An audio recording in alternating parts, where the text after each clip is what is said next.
Kaimong TV. At dito po, nasiraan po kami dito sa may Sigsag Road. Walang kami ng brick. Napudpud yung brick namin, mga Kaimong TV. So, dito po kami sa Sigsag ng Atimunan. Ayan po yung, pero dito kami dumaan sa baba. Ayan, dito po yung bundok. Ayan, bundok ng Sigsag. Kaimong TV. Ayan po yung bumagsak na sasakyan. Ito po kami siraan sa mga ito, mga Kaimong TV. Sigsag sa mga Kaimong TV. Ayan,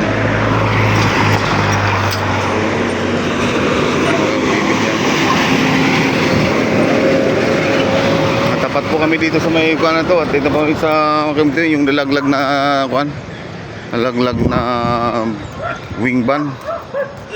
Sakyan dito po, ayan. Ayan po, Sigsag pababa po yan ang TV, ayan, pababa po yan galing sa taas.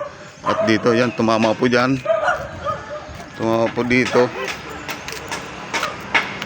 tumama po dyan, basag po yan, basag po ito, dito po tumama, ayan, at tumambling bumagsak po doon. Ayan po, mga ka-MTV, ayan po, ayan, ayan po yun.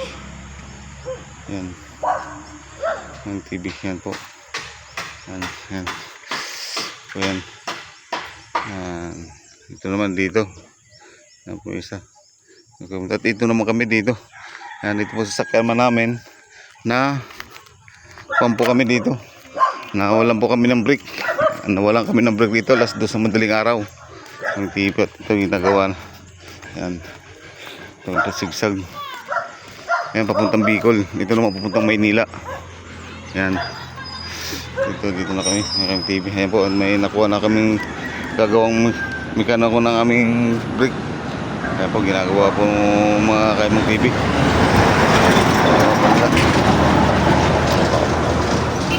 Ito ni Kuya.